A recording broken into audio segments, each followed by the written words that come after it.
Hello student, MP board कक्षा 10वीं के सभी प्यारे विद्यार्थियों का इस खास वीडियो में आपका हार्दिक स्वागत है।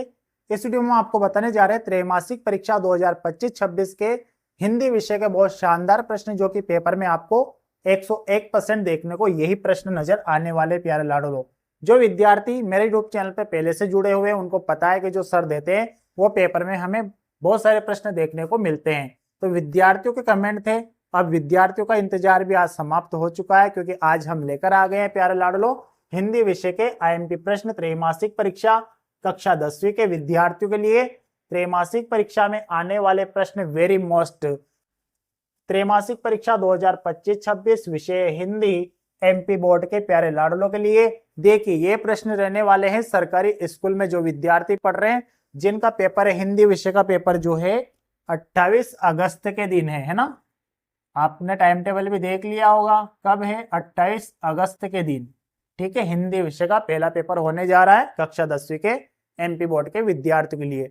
वीडियो को पूरा ध्यान पूर्वक देखना विद्यार्थियों, आपको समझाने वाला हूं किस टाइप से आपका पेपर आने वाला है। आपके जो पेपर है इस बार जो स्कूल में तैयार होगा, प्रश्न बैंक के अकॉर्डिंग तैयार होने वाला है। तो आपको मैं पूरी A to Z प्रश्न आपको समझाने वाला हूँ। और एमपी बोर्ड कक्षा 10वीं के विद्यार्थी पहली बार हमारे यूट्यूब चैनल पर जुड़ रहे हो, चैनल सब्सक्राइब जरूर कर लेना, वीडियो को लाइक कर लेना, बेल आइकन को प्रेस कर लेना, जिससे आने वाला हर वीडियो का नोटिफिकेशन आप तक आसानी से पहुंच सके। क्योंकि एमपी बोर्ड से संबंधित सभी प्रकार की जानकारी हमारे यूट्यूब चैनल पर अक्सर प्रोवाइड की जाती है। चलिए अब स्टार्ट कर लेते हैं। 2 अंक वाले प्रश्न की बात करेंगे। सबसे पहले हम किसकी बात करेंगे? 2 अंक वाले प्रश्न। अब आपका जो पेपर है कितने प्रश्न बनेंगे? 23 प्रश्न बनेंगे आपके पेपर में। कितने बनेंगे? 23 प्रश्न बनने वाले हैं। प्रश्न 1 से प्रश्न 5 तक क्या रहने वाला है? ऑब्जेक्टिव टाइप, सही विकल्प, रिक्त स्थान, सत्य सत्य, सही जोड़ी, ये हो जाएगा 5 नंबर तक। फिर प्रश्न नंबर 6 आएगा, समझना आप ध्यान से। अब आपको बोर्ड पर लेकर आया हूं, ठीक है। प्रश्न नंबर 6, प्रश्न नंबर 6 मैंने 4 क्वेश्चन दे रहा हूं आपको, प्रश्न नंबर पेपर में देख लेना, ठीक है। और अदरवाइज आप अदर भी तैयार कर सकते हो। मैं आईएमपी जो विद्यार्थी कमेंट आ रहे सर आईएमपी ला दीजिए, तो हम लेकर आ गए हैं। जिनको विश्वास है हम पे वो तो तैयार करेगा ही सही, और जिनको नहीं है वो मत करना। एक बार याद करके तो देखना आए कि नहीं आए पेपर में, ठीक है। नहीं तो हमारे यूट्यूब चैनल पर छोड़ के आप जा सकते हो। चलो, 6ठा प्रश्न जो है आपके पेपर में आएगा। मैंने 4 प्रश्न दिए आपको, 1 2 3 4। इन चारों में से आपको प्रश्न क्रमांक 6 में एक प्रश्न देखने को 100% मिलेगा प्यारे लाडो लोग, ठीक है। और अदरवाइज आप अदर भी तैयार कर सकते हो, मैंने आपको आईएमपी दे दिए। प्रश्न नंबर 6 में पहला प्रश्न, रीतिकालीन कोई 2 कवियों के नाम उनकी एक एक रचना के साथ लिखिए। दूसरा है, नई कविता की कोई 2 विशेषताएं प्रवृत्तियां लिखिए। तीसरा है, रीतिकालीन की कोई 2 विशेषताएं लिखिए। उसके बाद रीतिकाल को श्रृंगार काल क्यों कहा गया है लिखिए। 4 प्रश्न में से एक प्रश्न आपको देखने को मिलेगा। पेपर में प्रश्न नंबर 7, पेपर में प्रश्न नंबर 7 आएगा, सूरदास की काव्यगत की विशेषताएं निम्नलिखित बिंदुओं के आधार पर लिखिए। 2 रचनाएं, भाव पक्ष, कला पक्ष और साहित्य में स्थान। इसका दूसरा वाला है तुलसीदास की काव्यगत विशेषताएं। दोनों आपको तैयार करनी है, प्रश्न नंबर 7 में आपको देखने को मिलेगी, ठीक है। अब बात कर लेते हैं प्रश्न नंबर 8। प्रश्न नंबर 8 में मैंने आपको 3 प्रश्न दिए ओनली। कितने? 3। इन तीनों प्रश्नों को आप तैयार कर लेना। आपको बोर्ड पे दिखाई दे रहा होगा। गोपियों द्वारा उद्धव को भाग्यवान कहने में क्या व्यंग्य निहित है? दूसरा है, गोपियों के अनुसार राजा का धर्म क्या होना चाहिए? और तीसरा है, उद्धव के व्यवहार की तुलना किस किस से की गई है, ठीक है। इसके बाद अगला प्रश्न आपको बता देता हूँ, 9वां प्रश्न आपको कौन सा तैयार करना है। इसके साथ साथ मैं आपको अवकाश भी बताऊंगा, निबंध भी बताऊंगा, अनुच्छेद भी बताऊंगा, ठीक है। तो वीडियो में पूरा बने रहना प्यारे लाडलो। अब आगे हम बताने जा रहे हैं। अगला जो आपका प्रश्न है, अगला प्रश्न की बात कर लूँ मैं, 9वां प्रश्न आपका कौन सा है? देखिए, मैं बोर्ड पे नहीं लिख रहा हूँ, ठीक है। मैं बोलूंगा, आप सुनेंगे, आप नोट करेंगे सिर्फ, ठीक है। नोट करते जाइए।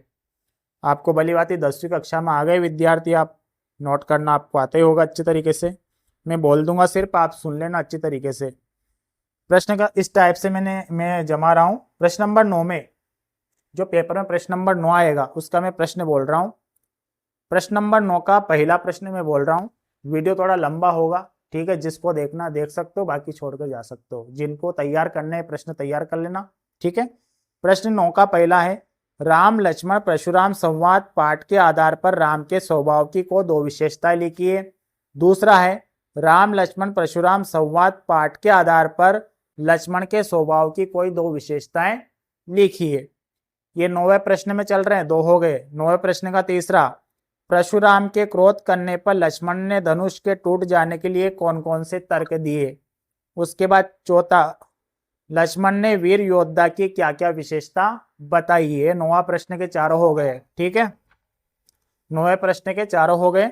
उसके बाद 10वां जो प्रश्न बनेगा आपका पेपर में, 10वें प्रश्न में मैं पहला बता रहा हूं, 10वें का पहला, पंडित जगन्नाथ के अनुसार काव्य की परिभाषा लिखते हुए काव्य के भेद लिखिए। दूसरा है करुण रस की परिभाषा उदाहरण सहित लिखिए। तीसरा है वीर रस की परिभाषा उदाहरण सहित लिखिए। चौथा है छंद किसे कहते हैं, छंद के प्रकार लिखिए। प्रश्न नंबर 11 के 4 प्रश्न देता जा रहा हूं, 4 में से एक एक प्रश्न आपको पेपर में देखने को मिलेगा। आप समझ रहे होंगे मेरी बात को। अब मैंने प्रश्न नंबर 11 जो पेपर में आएगा ना, उसमें 4 प्रश्न दे रहा हूं, इसमें से एक पेपर में आपको देखने को मिलेगा। प्रश्न नंबर 11, स्थायी भाव और संचारी भाव में कोई दो अंतर लिखिए। दूसरा है महाकाव्य एवं खंड काव्य में कोई दो अंतर लिखिए। तीसरा है चौपाई छंद के लक्षण उदाहरण सहित लिखिए। चौथा है दोहा छंद के लक्षण उदाहरण सहित लिखिए। अब प्रश्न नंबर 12 में कौन से प्रश्न आपको देखने को मिलेंगे। प्रश्न नंबर 12 में पहला आपको लिख रहा हूँ, पहला आपको बता रहा हूँ, हिंदी गद्य के प्रमुख विधाओं एवं गौण विधाओं के नाम लिखिए। दूसरा, हिंदी साहित्य के दो निबंधकारों के नाम, उनकी रचनाएं लिखिए। उसके बाद है तीसरा, रेखा चित्र और संस्मरण में कोई दो अंतर लिखिए। उसके बाद है दोहा छंद, दोहा छंद के लक्षण उदाहरण सहित लिखिए। सॉरी, चौथा है नाटक और एकांकी में कोई दो अंतर लिखिए। प्रश्न नंबर 13 की बात कर रहे हैं। प्रश्न नंबर 13 में कौन सा प्रश्न बनकर आएगा, स्वयं प्रकाश की साहित्यिक विशेषताएं निम्नलिखित बिंदुओं के आधार पर लिखिए। दो रचनाएं, भाषा शैली, साहित्य में स्थान। उसके बाद दूसरा, राम वृक्ष बेनीपुरी की साहित्यिक विशेषताएं निम्नलिखित बिंदुओं के आधार पर लिखिए। नंबर 1 दो रचनाएं, नंबर 2 भाषा शैली, साहित्य में स्थान। उसके बाद प्रश्न नंबर 14 किस टाइप से बनेगा, ये 2 अंक वाले प्रश्न चल रहे हैं, ठीक है। कैप्टन बार बार मूर्ति पर चश्मा क्यों लगा देता होगा, इस पर अपने विचार लिखिए। दूसरा है मूर्ति पर लगा सरकंडे का चश्मा क्या उम्मीद जगाता है। तीसरा है नेताजी की मूर्ति की आंखों पर सरकंडे से बने चश्मे का होना आपके अनुसार किस बात का परिचायक है, लिखिए। अब प्रश्न नंबर 15 सुन लीजिए। प्रश्न नंबर 15 आपको तैयार करना है। बाल गोविंद भगत की पुत्र वधु उन्हें अकेला क्यों नहीं छोड़ना चाहती थी। बाल गोविंद भगत की दिनचर्या लोगों के अचरज का कारण क्यों थी, लिखिए। उसके बाद बाल गोविंद भगत के ने अपने बेटे की मृत्यु पर अपनी भावनाएं किस तरह व्यक्त की, लिखिए। उसके बाद प्रश्न नंबर 16, निम्नलिखित समास का विग्रह कर उनका नाम लिखिए। समास विग्रह करना, जैसे रसोईघर, ठीक है, जैसे रसोईघर, यथाशक्ति, महाकवि, माता पिता, ठीक है, इसका आपको समास विग्रह करना है।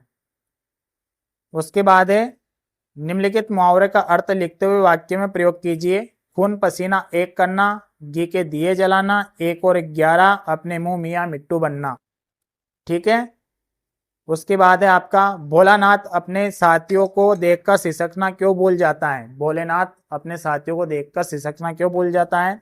उसके बाद अगला है प्रश्न नंबर 17 में, बच्चे माता पिता प्रति अपने प्रेम को कैसे अभिव्यक्त करते हैं। उसके बाद है माता का अंचल पाठ में शिशु का नाम भोलानाथ कैसे पड़ा, ठीक है। उसके बाद आपको बता दूं मैं, चलिए 3 अंक वाले प्रश्न देख लीजिए। जीवन में जल का महत्व विषय पर एक अनुच्छेद लिखना है, जीवन में जल के महत्व पर। उसके बाद मेरे प्रिय शिक्षक विषय पर एक अनुच्छेद लिखिए। धूम्रपान को रोकने के लिए उसकी हानियां बताते हुए एक विज्ञापन 25 से 50 शब्दों में तैयार कीजिए। तीनों में से एक आपको देखने को मिलेगा, तीनों आपको तैयार करने। प्रश्न नंबर 20 में रहेगा आपका 3 नंबर का। उसके बाद देखिए काव्यांश, ये गद्यांश पद्यांश बहुत बड़े हैं, कौन सा भी आ सकता है, वैसे बता नहीं सकते इसको, ठीक है। अगला प्रश्न अब आपको बता दूं मैं, अवकाश बता देता हूं। अब अपने 4 नंबर की अवकाश रहेगी प्रश्न क्रमांक 22 में। प्रश्न क्रमांक 22 में 4 नंबर की अवकाश रहेगी। अपने विद्यालय के प्राचार्य को शाला शुल्क से मुक्ति हेतु आवेदन पत्र लिखिए। शाला शुल्क मुक्ति की आवेदन पत्र अवकाश याद करनी है। दूसरी, परीक्षा अवधि में ध्वनि विस्तारक यंत्रों पर रोक लगाने हेतु अपने जिलाधीश महोदय को आवेदन पत्र लिखिए। ठीक है, ध्वनि विस्तारक यंत्र की। तीसरी अवकाश है, अपने नगर के नगर पालिका अधिकारी को अपने वार्ड में व्याप्त गंदगी को दूर करवाने हेतु एक शिकायती पत्र लिखिए। तीन अवकाश है, तीनों आपको तैयार करके जानी है। निबंध की बात कर लेते हैं। 4 नंबर का निबंध आएगा। नंबर 1, जीवन में खेलों का महत्व। नंबर 2, प्रदूषण नियंत्रण कारण एवं निदान। उसके बाद है नंबर 3, मेरी प्रिय पुस्तक। नंबर 4, जल ही जीवन है। और एक और याद कर सकते हो, पुस्तकालय का महत्व। ये आपका निबंध भी हो गया, अवकाश भी हो गया, अनुच्छेद भी हो गया, प्रश्न भी मैंने आपको पढ़कर बता दिए। और बाकी के मैंने 8 तक 6, 7, 8 तो मैंने यहाँ बोर्ड पे लिखवा दिए अच्छे से। बाकी आप रिपीट वीडियो करके सुन सकते हो। आपका हिंदी विषय के हमने आईएमपी दे दिए त्रैमासिक परीक्षा 2025-26 का। अगले पेपर में हम या तो पीडीएफ से भी आ सकते हैं, या लाइव भी बता सकता हूँ, या बोर्ड में बता सकता हूँ। जैसे मेरे पास जैसा भी टाइम रहेगा उस हिसाब से आपकी हेल्प कर दूंगा मैं। ठीक है, जैसे इसकी पीडीएफ नहीं बना पाया, टाइम नहीं मिला, क्योंकि मुझे लिखना पड़ता है, फिर वीडियो शूट करना पड़ता है। मैं डायरेक्ट वीडियो शूट करके आपको पढ़कर बता दिए ये प्रश्न आपको तैयार करने हैं। ठीक है, और अपने दोस्तों को वीडियो को भी जरूर शेयर कर देना। ज़्यादा से ज़्यादा सब्सक्राइब कीजिए, करवाइए या कीजिए प्यारे विद्यार्थियों, क्योंकि हमारे यूट्यूब चैनल पर अभी सब्सक्राइब 5000 भी नहीं हो पाए हैं। नहीं तो मैं हेल्प नहीं कर पाऊंगा, फिर मैं यूट्यूब भी छोड़ सकता हूँ।